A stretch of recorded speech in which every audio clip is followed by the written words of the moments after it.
कुटिल चाल भाग 3। जिस तरह अच्छे दिन जल्दी गुजर जाते हैं, उसी तरह बुरा वक्त भी निकल ही जाता है। अनुराधा के बिना भी वीरेश्वर मिश्रा, उनके मित्र भास्कर राव त्रिवेदी और सुलक्षणा का वक्त भी लखनऊ में उनके ओल्ड होम में वृद्ध जनों की सेवा एवं अन्य समाज सेवी कार्य करते हुए धीरे धीरे बीत रहा था। त्योहारों में कभी कभी अनुराधा का आना और आकर अपनी ट्रेनिंग की ढेर सारी बातें बताना उस घर में एक नया उत्साह भर देता था, मगर उसके वापस मसूरी जाते ही उन तीनों की दुनिया फिर उबाऊ हो जाती थी।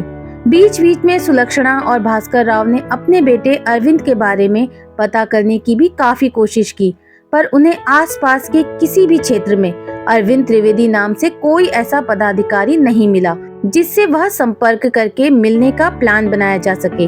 अब वह दिन भी आ गया जब अनुराधा को ट्रेनिंग पूरे होने पर उसकी नियुक्ति पत्र मिला। उसे गाजियाबाद में कलेक्टर पद पर अपने 15 दिनों में ज्वाइनिंग करनी थी। वीरेश्वर मिश्रा की तो मानो मन मांगी मुराद पूरी हो गई थी।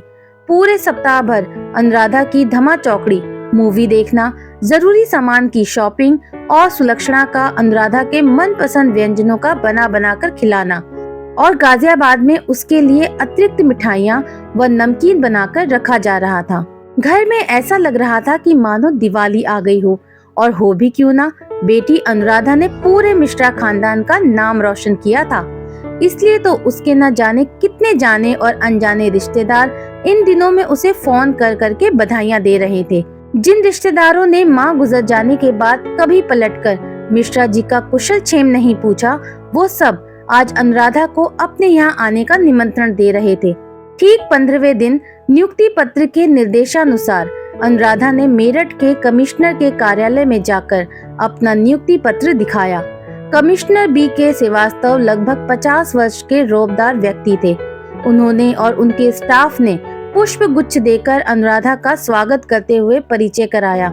जरूरी खाना पूर्ति करने के बाद कमिश्नर सर ने अनुराधा को दोपहर अपराह्न से पहले अपने कलेक्टर कार्यालय गाजियाबाद में ज्वाइन करने का निर्देश दिया। उन्होंने कहा कि अभी वह भी कुछ विशेष कार्य से गाजियाबाद के अपने अस्थायी कार्यालय में रहेंगे। कोई समस्या हो तो उसे तुरंत सूचित कर सकती हैं। कहकर उन्होंने अपना मोबाइल नंबर भी अनुराधा को शेयर किया।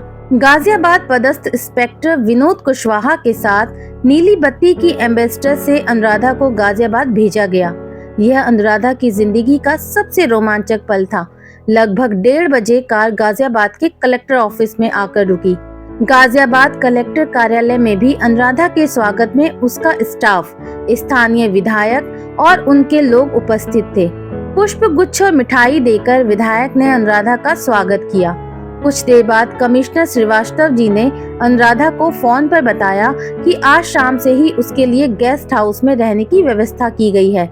उसके लिए सरकारी कलेक्टर आवास निवर्तमान कलेक्टर A. कुमार, जिनका हाल ही में मथुरा में तबादला हुआ है, कि मथुरा शिफ्ट होने के बाद साफ सफाई मरम्मत करवाकर लगभग 1 माह में अनुराधा को आवंटित हो जाएगा। तब तक उसे गेस्ट हाउस में रहने की अनुमति दी गई थी और अनुराधा को उसे कार्य के बारे में इंडक्शन और विस्तृत जानकारी कल से यही पूर्व कलेक्टर A. कुमार ही देने वाले हैं। अगला दिन अनुराधा की जिंदगी का सबसे सुनहरा दिन था। वह आज अपने व अपने परिवार के वर्षों संजोए सपने कलेक्टर की कुर्सी पर पदासीन होने वाली थी। अनुराधा अपने ऑफिस वक्त से 15 मिनट पहले ही अपने कार्यालय में पहुंच गई तो देखा कि अभी चपरासी उसके दफ्तर की टेबल कुर्सियां साफ कर रहा था। इसीलिए वह कार्यालय के ठीक सामने बने गार्डन में लगे फूल पौधों और उन पर मंडराती तितलियों को देखकर खो सी गई थी। तितलियों को देखकर अनुराधा को और भी स्वप्निल आकाश में अपने रंग बिरंगे पंखों से उड़ने का एहसास हो रहा था। तभी अचानक उस गार्डन के पास एक आदमी तेजी से उससे हल्का सा टकराते हुए आगे की तरफ बढ़ा। अनुराधा, जो कल ही यहाँ की कलेक्टर बनी थी, उसे यह व्यक्ति की ऐसी हरकत नागवार गुजरी। उसने चिल्लाकर उस व्यक्ति को रोक कर बोला, सुनिए मिस्टर। अब तक अनुराधा को उस व्यक्ति के मुंह से शराब की दुर्गंध भी आ चुकी थी। वह भड़क कर जोर से बोली, शर्म नहीं आती इस तरह से महिला को टक्कर मारकर चलते हुए? क्या आपके खानदान ने आपको यही संस्कार दिए हैं? आपके माता पिता को न जाने कितनी ग्लानि हुई होगी आपको पैदा करके। अनुराधा भड़क कर बोले जा रही थी। तभी उस व्यक्ति के पीछे खड़ा इंस्पेक्टर अनुराधा को रोकने का बार बार प्रयास कर रहा था। मैडम सुनिए तो। वह अपनी बात बोल ही नहीं पा रहा था। शायद अनुराधा को भी कल ही मिले सम्मान से कुछ ज्यादा बड़बोलापन आ चुका था। तभी वह व्यक्ति उसके सामने शालीनता से हाथ जोड़कर बोला, I am extremely sorry for that. I was in hurry so I couldn't able to control my steps. उसका माफी मांगने का अंदाज अनुराधा को अच्छा लगा, पर फिर भी वो उस पर रौब जमाते हुए बोली, अगर तुम ड्रिंक करके नहीं आते तो तुम्हारे स्टेप्स तुम्हारे कंट्रोल में होते, तुम मुझसे इस तरह नहीं टकराते। दरअसल अनुराधा हाथ आए इस मौके का फायदा उठाकर पूरे स्टाफ के सामने अपनी कड़क छवि का नजारा पेश करने में जुट गई थी। वह इस अवसर को यूं ही नहीं गंवाना चाहती थी। वह व्यक्ति उसे बिना कुछ बोले ही अनुराधा के कार्यालय की तरफ ही बढ़ गया। उसके साथ साथ पीछे से वह इंस्पेक्टर भी उसके ऑफिस में आया। अनुराधा ने मन ही मन सोचा, चलो ये तो मेरे ही पास किसी काम से आया है, अब मैं इसे और अच्छे से मजा चखाती हूँ। अनुराधा जानबूझकर और 10 मिनट रुककर अपने ऑफिस में अंदर आई ताकि उस व्यक्ति को अनुराधा का इंतजार करना पड़े।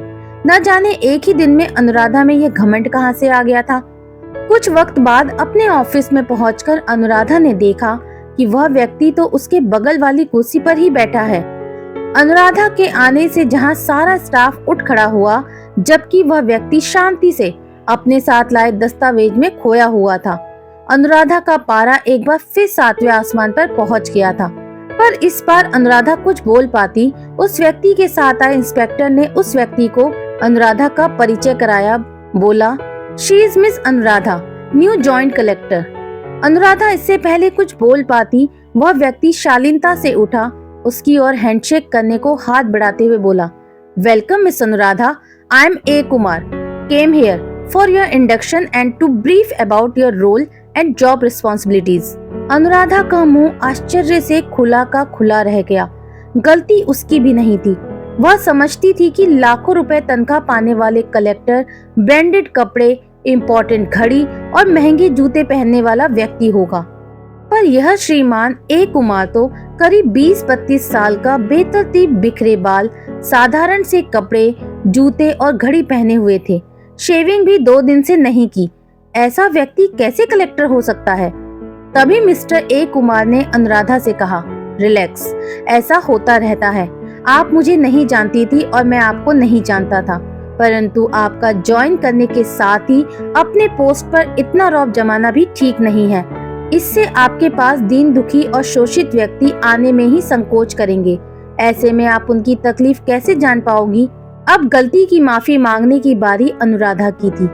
उसने कहा, सॉरी सर, मुझे लगा कि किसी ने मेरे साथ बदतमीजी की है, इसलिए मैं कुछ ज्यादा ही भड़क गई थी। आगे से मैं अपने गुस्से को कंट्रोल करने की कोशिश करूंगी।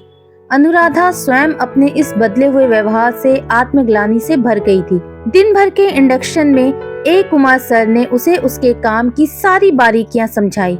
यह भी बताया कि जरूरी नहीं कि सारी जानकारी जो आपका अधीनस्थ दे रहा हो वह एकदम सही हो।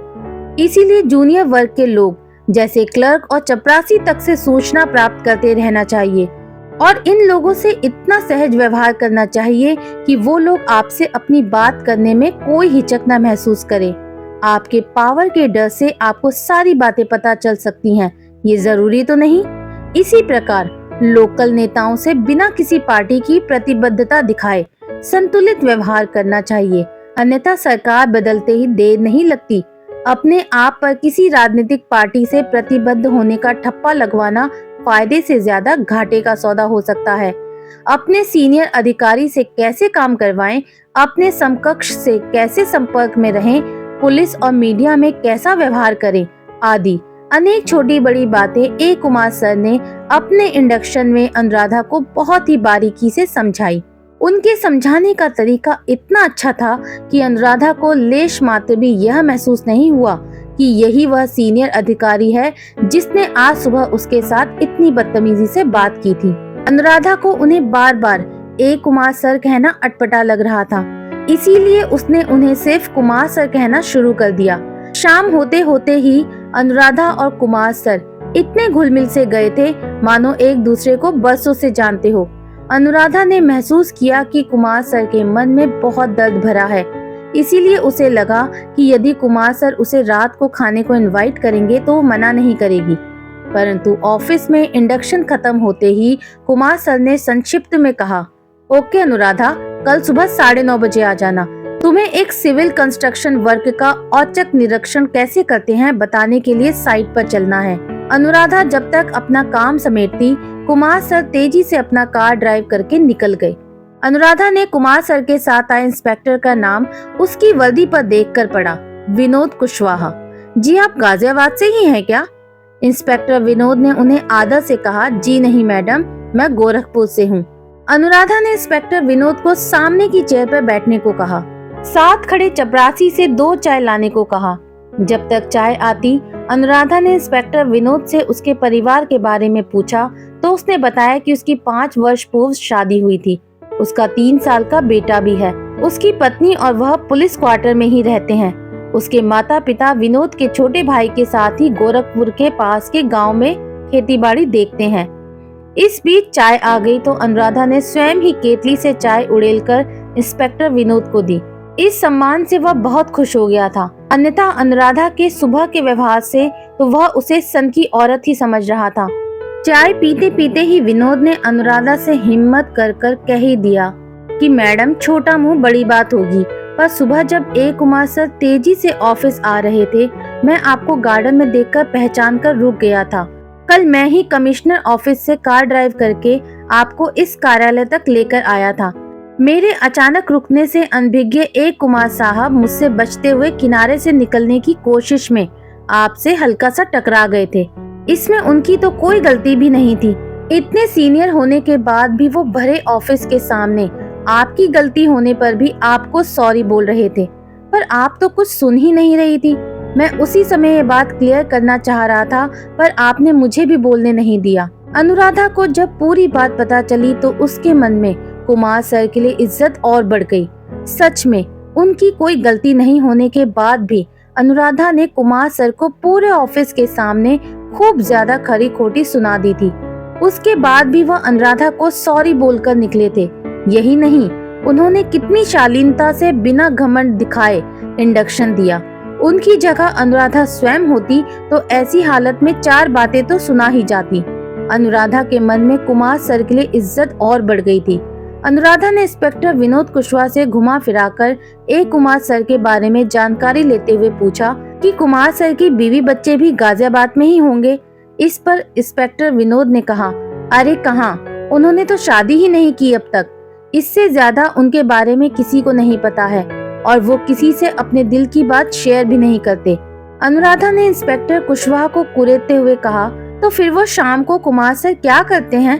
अनुराधा मन ही मन उनके साथ डिनर का प्लान बना रही थी तो इंस्पेक्टर विनोद ने कहा कि उनकी एक ही तो खराबी है, रोज शाम में किसी न किसी बार में बैठकर जी भर के पीते हैं, फिर खाना खाकर मुझे बुलाते हैं अपने सरकारी आवास तक छोड़ने के लिए।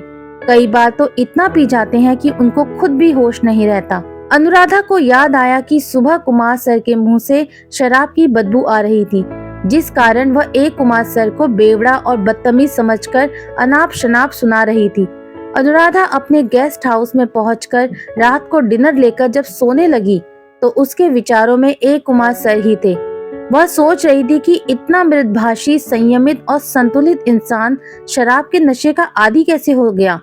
जरूर उसके सीने में कुछ न कुछ दर्द है जिसको भुलाने के लिए वह शराब का सहारा ले रहा है। अनुराधा यूं ही बेड पर लेटे लेटे कुमार सर के बारे में सोचते हुए कब सो गई उसे पता ही नहीं चला। सुबह जल्दी जल्दी तैयार होकर वह ऑफिस जाने को निकली ही थी, तभी उसे याद आया कि कल उसने अपने पापा को शाम को तो फोन ही नहीं किया था। पिछले 2 वर्ष में यह शायद पहला मौका था जब उसने घर से बाहर होने पर अपने पापा की खैरियत जानने के लिए शाम को फोन न किया हो। मार्केट में मोबाइल फोन आए करीब 3 वर्ष हो चुके थे, फिर भी अनुराधा अभी तक मोबाइल फोन को विलासिता की वस्तु ही मानती थी, इसलिए उसने अभी तक मोबाइल फोन नहीं खरीदा था। क्योंकि गेस्ट हाउस का नंबर पिताजी के पास नहीं था, इसीलिए उनका भी फोन नहीं आया था। अन्यथा जब कभी ट्रेनिंग के दौरान मसूरी में अनुराधा व्यस्तता के कारण शाम को फोन नहीं कर पाती तो रात 11 बजे तक उसके पिता वीरेश्वर मिश्रा जी खुद ही फोन लगाकर अनुराधा की खैरियत पूछ लेते थे। गेस्ट हाउस से अनुराधा का कार्यालय पैदल चलने योग्य दूरी पर था, इसलिए वह तुरंत यह सोचकर पैदल ही निकल गई कि रास्ते में कोई पीसीओ मिला तो अपने पिता से संक्षिप्त में बात करके खैरियत तो पूछ ही लेगी। परंतु रास्ते में कोई पीसीओ नहीं था। वो भी तो सुबह होने के कारण अभी तक खुला नहीं था। मन मारकर अनुराधा ने सोचा कि अब वह कार्यालय पहुंचते ही ऑफिस के फोन से अपने पिता से बात कर लेगी। परंतु उसके ऑफिस पहुंचने के पहले ही कुमार सर और इंस्पेक्टर विनोद ऑफिस पहुंच चुके थे। उसने कुमार सर का अभिवादन किया और कुमार सर ने भी अभिवादन स्वीकार करते हुए कहा कि अच्छा हुआ आप जल्दी आ गई। हमें तुरंत ही पास के ओवरब्रिज का औचक निरीक्षण करना है। आप जल्दी गाड़ी में बैठो, बाकी बात हम कार में ही कर लेंगे। कुमार सर ने इतने अधिकार से अपनी बात रखी कि अनुराधा मना नहीं कर सकी। आज कुमार सर कुर्ता पैजामा और इंस्पेक्टर विनोद जीन्स और टी शर्ट पहनकर आए थे। उनकी वेशभूषा को देखकर तो सहसा कोई उन्हें सामान्य आदमी जैसा ही समझ सकता था। उस ओवरब्रिज तक जाने के लिए भी उन्होंने कोई प्राइवेट कार मंगवाई थी जिसे इंस्पेक्टर विनोद ड्राइव कर रहा था। कुमार सर उसके साथ आगे की सीट पर थे और अनुराधा अकेले पीछे की सीट पर थी। कुमार सर ने किसी को मोबाइल से फोन लगाकर कहा कि सर हम 30 मिनट में वहां पहुंच जाएंगे। आप सेफ्टी के लिए हमारे बैकअप में सिविल वर्दी में 20-25 लोगों की टीम पास में ही रखना। कोई अनहोनी की आशंका हो तो मैं आपको मोबाइल फोन पर एक रिंग देकर फोन काट दूंगा। कुमार सर को फोन पर बात करते देख अनुराधा को याद आया कि उसे अपने पिता से बात करनी थी। उसने सहमते हुए कुमार सर से कहा कि सर यदि रास्ते में कोई पीसीओ मिले तो क्या आप 5 मिनट के लिए रोक सकते हैं? मैंने कल से अपने पिताजी से बात नहीं की है, वो मेरे लिए परेशान हो रहे होंगे। उसकी बात सुनकर कुमार सर ने कहा कि हम ऐसे ऑपरेशन के समय किसी को भी फोन पर बात करने की अनुमति नहीं देते। अगर आपको बहुत जरूरी हो तो मेरे मोबाइल से आप उन्हें संक्षिप्त में बताकर शाम को आराम से बात कर लेना, पर इस ऑपरेशन के बारे में कोई बात मत करना। अनुराधा को पहली बार लगा कि कुमार सर कितनी जिम्मेदारी से काम करते हैं। उसने कुमार सर से अपने पिता वीरेश्वर मिश्रा जी के लखनऊ के लैंडलाइन फोन पर फोन लगाने को कहा। फोन पर दूसरी ओर से आवाज आते ही कुमार सर ने अपना मोबाइल अनुराधा को दे दिया। अनुराधा ने कहा, पिताजी प्रणाम, सॉरी कल कार्य की अधिकता के कारण आपको फोन नहीं कर पाई। आज शाम को आपसे फ्री होकर आराम से बात करूंगी। दूसरी ओर से उसके पिता की आवाज सुनाई दी, बेटी अनुराधा तुम ठीक हो ना? तुमने ड्यूटी ज्वाइन कर ली ना? कोई प्रॉब्लम तो नहीं है ना? वहाँ रहने का कुछ इंतजाम हुआ क्या तुम्हारा? यहाँ हम सब ठीक हैं, तुम हमारी चिंता मत करो। अनुराधा ने संक्षिप्त में कहा, पिताजी यहाँ सब ठीक है, मैं आप सबसे शाम को आराम से बात करूंगी। अनुराधा के फोन काटते ही कुमार सर ने कहा, अच्छा हुआ आपने उनको फोन कर लिया। आपके पिताजी तो बहुत परेशान हो रहे थे। आप हमारा ये ऑपरेशन खत्म होने के बाद ऑफिस पहुंचकर इत्मीनान से बात कर लेना। इतना कहकर कुमार सर न जाने किस बात को सोचते सोचते खो गए। उनके चेहरे के भाव बहुत तेजी से बदल रहे थे, पर अनुराधा अपनी महज 2 दिन की पहचान के दम पर उनसे इतना व्यक्तिगत प्रश्न नहीं कर सकती थी। अनुराधा चुपचाप कार की खिड़की से पीछे छूटती गाड़ियों, झाड़, मनुष्य और भागती हुई सड़कों को देख रही थी। गाजियाबाद आने का उसका यह पहला ही अनुभव था, इसीलिए उसे इस शहर को जानने की उत्सुकता भी थी। लगभग आधे घंटे में एक अंडर कंस्ट्रक्शन ओवरब्रिज के लगभग 100 मीटर पहले कुमार सर ने अनुराधा को उतरने को कहा और एक फाइल लेकर वह स्वयं भी उतर गए। इंस्पेक्टर विनोद कुशवाहा को अपने आपात स्थिति होने की दशा में क्या करना है यह पहले ही बता चुके थे, इसलिए विनोद कुशवाहा उस स्थान से कुछ दूर कार बंद करके कार का बोनट खोलकर कार को इस तरह देखने लगे मानो उसमें कोई परेशानी आ गई हो और वह उसको समझने का प्रयास कर रहे हो। कुर्ता पैजामा पहने हुए कुमार सर और उसके साथ में इस तरह पैदल रास्ते पर चलती अनुराधा किसी भी परिस्थिति में उस इलाके के कलेक्टर तो नहीं लग रहे थे। ऊपर से कुमार सर ने अनुराधा को दुपट्टा सिर के ऊपर से ओढ़ने को कहा। इस तरह वह दूसरों को किसी शादीशुदा युगल होने का एहसास करवा रहे थे। कुमार सर ने चुपचाप अनुराधा को किस वक्त क्या करना है यह सिखा दिया था। उसी प्लान के अनुसार अनुराधा ने कुमार सर के साथ धीरे धीरे कंस्ट्रक्शन साइट में काम के लिए आए मजदूरों की तरफ देखकर कुमार सर से कहा, सुनिए, यदि हम इनसे ही सीमेंट ले ले तो हमें बहुत सस्ते दर पर सीमेंट मिल जाएगा ना? कुमार सर ने अनुराधा की तरफ देखकर उस मजदूर को सुनाते हुए कहा कि हमें तो करीब 6 ट्रक सीमेंट चाहिए, यह लोग इतनी ज्यादा सीमेंट थोड़ी न दे पाएंगे। इतना कहकर उन मजदूरों को क्रॉस करके आगे की ओर बढ़े। तभी उनमें से एक मजदूर ने उन्हें रुकने का इशारा करके कहा, आपको कितना सीमेंट चाहिए? इस पर कुमार सर ने कहा, अरे आप नहीं दे पाओगे मुझे, 2 दिन में 5 ट्रक सीमेंट लगेगी और वह भी कम दाम में। वह मजदूर उन्हें वहीं रुकने का इशारा करके अपने ठेकेदार के लिए बने अस्थायी क्वार्टर में गया। कुछ देर बाद उस मजदूर के साथ में ठेकेदार भी आ गया। उसने अनुराधा और कुमार सर को परखने के अंदाज से पूछा कि इतनी सीमेंट का आप लोग क्या करोगे? कुमार सर ने कहा कि हमारे यहाँ पास ही के गांव में करीब 20 एकड़ की खेती की जमीन है, उसकी पक्की फेंसिंग करना है, साथ ही एक कुआं भी बनवाना है, थोड़ा जल्दी। ठेकेदार ने फिर पूछा, इतनी जल्दी क्यों है आप लोगों को? कुमार सर ने कहा कि हम लोग भले ही गांव में ही रहते हैं, पर मेरा छोटा भाई न्यूयॉर्क में आईटी कंपनी में काम करता है। उसी ने हमें पैसे भिजवाकर जताया कि 2 महीने बाद जब वह भारत में आएगा तब तक पक्की फेंसिंग और कुएं का काम हो जाना चाहिए। ठेकेदार अब थोड़ा आश्वस्त हुआ। उसने कहा कि माल का कोई बिल नहीं मिलेगा, तो कुमार ने कहा कि भाई हम लोग गांव के लोग हैं, हमें बिल वगैरह से क्या करना है, बस आप एक कागज पर लिखकर सील लगाकर दे देना, वही बिल मैं अपने भाई को भी दिखा दूंगा। अंत में सीमेंट के रेट की बात तय करना था। कुमार सर ने 40 रुपए बोरी का रेट मांगा। मार्केट में सीमेंट का रेट 90 रुपए बोरी था, परंतु ठेकेदार 50 रुपए बोरी से नीचे देने को तैयार नहीं था।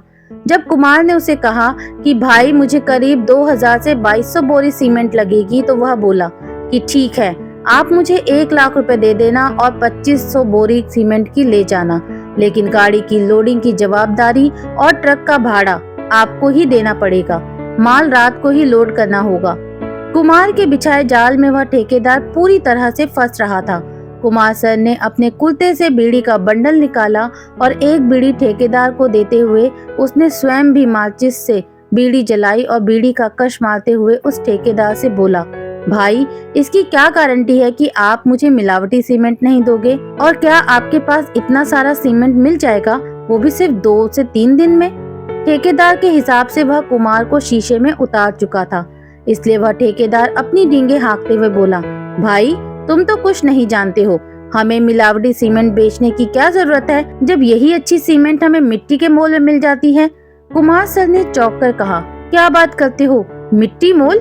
इसी के साथ कुमार सर ने तंबाकू की डिबिया निकाली और चूना रगड़ रगड़ कर तंबाकू बनाने लगे। उस समय उनको बीड़ी पीते और तंबाकू बनाते देखकर कोई भी यकीन नहीं कर सकता था कि वह कितना पढ़ा लिखा इंसान है। कुमार सर ने अपनी बनाई तंबाकू ठेकेदार को शेयर करते हुए कहा कि भाई माजरा क्या है, मुझे भी कुछ बताओ, समझ आ गया तो आगे भी माल आपसे ही लूंगा। ठेकेदार ने अपने लेबर को इशारे से दूर जाने को कहा।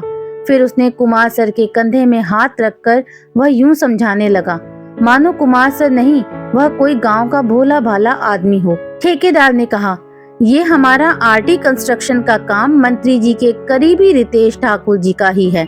गाजियाबाद में किसी भी सरकारी सिविल कंस्ट्रक्शन के काम का टेंडर निकलता है, उसे लेने के लिए डाले जाने वाले सारे टेंडर हमारे मंत्री जी के करीबी आदमियों की कंस्ट्रक्शन कंपनी के ही होते हैं। उन लोगों के अलावा कोई और टेंडर डाले तो मंत्री जी उसकी जान तक ले लेंगे।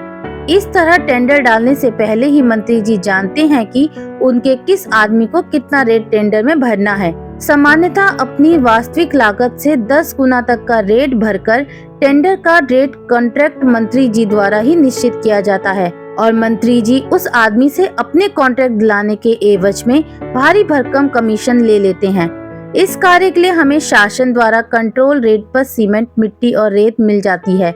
हम लोग शासन को 3 भाग रेत और 1 भाग सीमेंट के हिसाब से सीमेंट का व्यय दिखाते हैं और वास्तविक में 7 से 8 भाग रेत और 1 भाग सीमेंट मिलाकर कंस्ट्रक्शन कर देते हैं और इस तरह से बची हुई सीमेंट ब्लैक में तुम जैसे लोगों को बेच देते हैं। इस पर कुमार ने अचंभित होते हुए कहा कि फिर तो ब्रिज खराब क्वालिटी का बनेगा और जल्दी ही गिर भी तो जाएगा ना। इस पर ठेकेदार कुमार को आंख मारकर बेशर्मी से बोला, तभी तो बार बार ब्रिज बनाने का टेंडर निकलेगा और हमें बार बार काम मिलेगा। कुमार को जो जानकारी चाहिए थी वह सब उसे मिल ही चुकी थी। ठेकेदार के लिए चारा डालकर बड़ी मछली यानी मंत्री जी का शिकार करना था। यह सब तभी हो सकता था जब उन सबको रंगे हाथ पकड़ा जा सके। इसलिए कुमार सर ने अनभिज्ञ बनते हुए कहा कि भाई, मेरा 5 ट्रक सीमेंट बिना बिल के जाने पर पुलिस मुझे परेशान तो नहीं करेगी ना? ठेकेदार बोला, एक तो मंत्री जी के नाम के आगे पुलिस कभी हमारे पास तक आती ही नहीं, और अगर आ भी गई तो यहाँ पर हर कोई बिका है जी। 100-200 रुपए उनके मुंह पर मारो तो खुद आगे आकर नाका क्रॉस कराने तक की जवाबदारी ले लेते हैं। कुमार के साथ साथ अनुराधा को भी इस बात पर थोड़ा आश्चर्य हुआ। खैर, प्लान के मुताबिक कुमार ने उस ठेकेदार से कहा कि ठीक है जी, मैं कल आता हूँ ट्रक लेकर, ट्रक किधर लगाना है यह बता देना। ठेकेदार ने कहा कि भाई, ये सब काम एडवांस में होता है, मुझे 50% कैश भी एडवांस में दो, तब मैं माल मंगवा कर रखूंगा। कुमार की पढ़ाई स्क्रिप्ट के अनुसार अनुराधा ने अपनी पर्स खोलकर सारे रुपए गिनने का अभिनय करते हुए कहा कि सुनिए, अभी तो मेरे पास सिर्फ 5,000 रुपए ही हैं, आपके पास कितने हैं? कुमार ने अपनी पर्स से 1,000 रुपए निकालकर कुल 6,000 रुपए ठेकेदार को पकड़ाकर बोला कि अभी ये रुपए तो रखो, बाकी के पैसे घर और बैंक से लाकर परसों आपको दे दूंगा। बिना पैसे लिए आप हमें सीमेंट मत देना। ठेकेदार चिढ़ते हुए बोला कि भाई, पैसे लेकर ही बात करना था ना, बिना पूरे पैसे लिए मैं एक बोरी सीमेंट भी नहीं उठाने दूंगा, और इसके लिए मैं आपको अधिक से अधिक कल शाम तक का ही वक्त देता हूँ। तुम नहीं आए तो एडवांस भी भूल जाना।